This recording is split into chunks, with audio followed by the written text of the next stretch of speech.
Zach, tu sais, Pour moi aussi. on va voir si t'es meilleur à l'écriture qu'au ping-pong.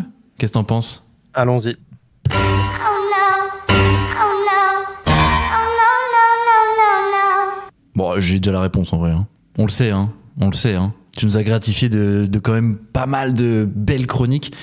Et ton talent de plume n'est plus à démontrer. Donc, de quoi vas-tu nous parler aujourd'hui? Je vais vous parler des beaux-parents.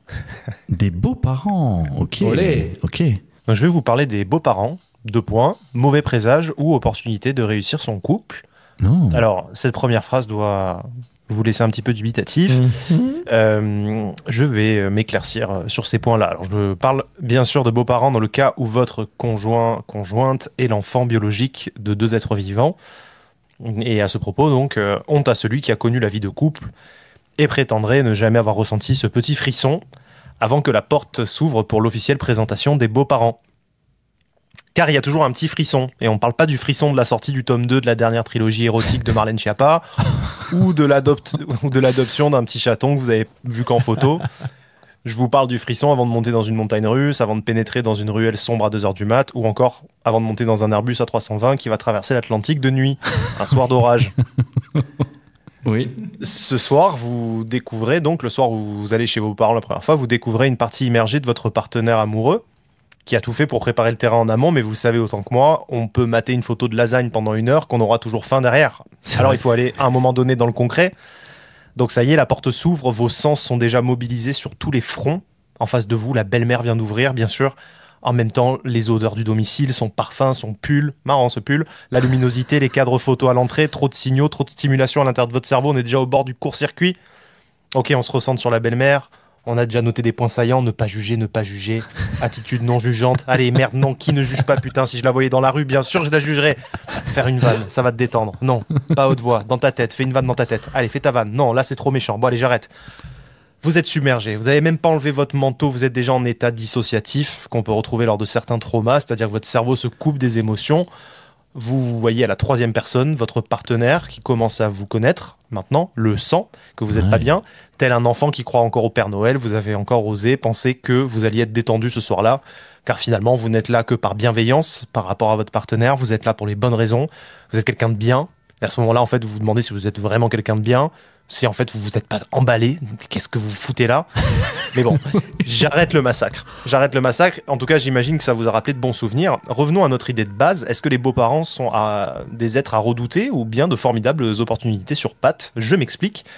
Il y a schématiquement, je dirais, 2 équipes qui se forment à ce propos. Il y a ceux qui appliquent la théorie du c'est marqué sur le flyer. En gros, pour savoir ce qui t'attend à l'avenir, regarde les beaux-parents avec une sorte de gros stéréotype qui dirait que pour les filles, on regarde la mère, pour les mecs, on regarde le père, comme si un être vivant n'était pas un brassage complexe de ces 2 patrimoines génétiques, et bien plus encore. Donc vous devinez un peu mon point de vue là-dessus.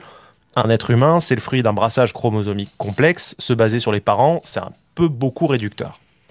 Un être humain, c'est ses parents, sa maison, son éducation, ses fréquentations, son école, ses amis, ses derniers boulots, ses peines, ses cœurs, ses MST, son évolution propre, ses leçons, ses erreurs, et pour les plus croyants et poètes, son âme aussi. Bien sûr, son âme, totalement. Alors oui, le frisson est normal, et il est autorisé. Quand vous voyez Monique parler comme une merde à Jean-Philippe, votre beau-père, ou inversement, ou encore constater que Jean-Philippe n'a plus un geste tendre envers la Monique, et ne semble pas réaliser que ses 12 heures de footing hebdomadaire, 7 heures d'atelier poterie et 4 heures au club de bridge couvrent peut-être un effondrement psychique post-retraite et une peur de l'affrontement du fait qu'il va devoir désormais se frapper la Monique en perfusion H24 jusqu'à sa mort.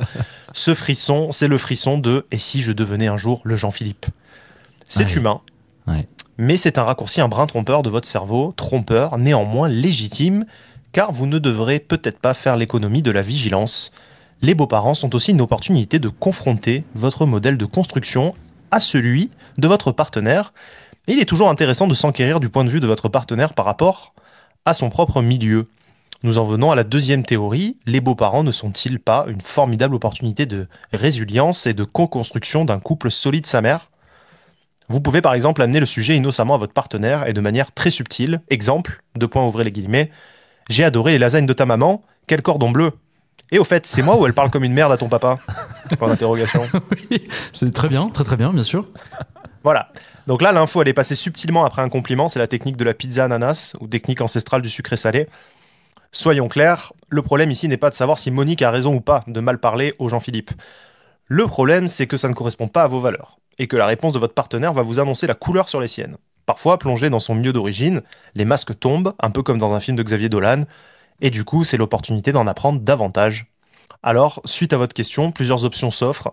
Réponse A, oh, tu sais, après 40 ans de mariage, c'est normal. Réponse B, elle a bien raison. Et il a bien de la chance parce que moi, perso, je lui mettrais de la javel dans son café à ce fils de pute. Réponse C, oui, je sais, c'est triste. Quel dommage d'en arriver là à cet âge. La réponse C, pour vous, est la bonne et augmente grandement vos pronostics que votre partenaire ne devienne pas la Monique. Le malheur de vos beaux-parents a été le terrain fertile d'une discussion riche, vous permettant peut-être d'éviter d'en arriver là plus tard. En cas de réponse B, vous pouvez quand même tenter le coup, tant que c'est vous, même, qui préparez votre café le matin. En conclusion, et comme je l'ai dit avant, les chats ne font pas des poules, mais ne sacrifions pas nos amours sur l'autel d'un déterminisme boiteux. Les humains sont complexes, et je vous parle pas de l'amour. Alors sur ce, bonne lasagne, avancez en confiance, et au pire, adoptez un chat.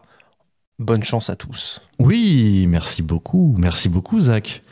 Oui, mais les beaux-parents, vous avez été confrontés souvent à ce step dont tu parles, ou genre la rencontre avec les beaux-parents dans vos vies? Vraiment, 2 fois. 2 fois, ouais. 2 fois pareil. Ouais. Ok. Ouais. Ok. Ouais. Et moi, 1 fois. Non, 2 fois. Ouais, 2 fois. Ouais. 2 fois. T'en gardes un bon souvenir? Oh, excellent. Non, pour le coup, en plus, ça se passait très bien. À ce niveau-là, il n'y avait aucun souci. Ah, j'avoue. Je m'entendais plutôt bien avec eux, ouais. Ah, je dirais moi 1 sur 2. 1 sur 2. Ok.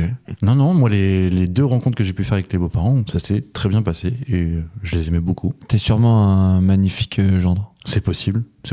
Ouais. On le dit. sûr. On le dit. On le dit. En tout cas, te le souhaite. Ouais, et toi, Zach, ça s'est bien passé, mal passé?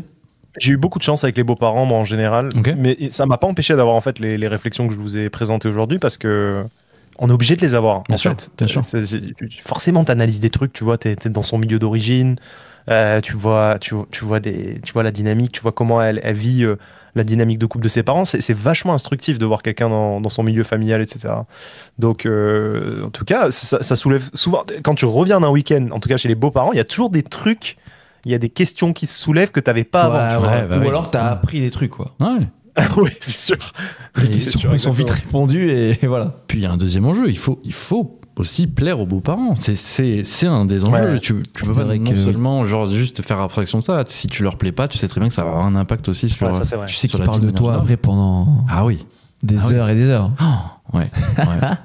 Ouais. Si vous avez des petites anecdotes d'ailleurs, chers auditeurs, avec votre belle famille, ça nous intéresse. On va pas trop se peut en mouiller. parler.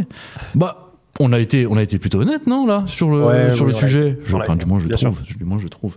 Ouais, chers auditeurs, envoyez-nous vos petites anecdotes, des petits trucs marrants, je sais pas, qui se sont passés lors des rendez-vous, lors des premières rencontres avec vos beaux-parents. Ça peut nous intéresser.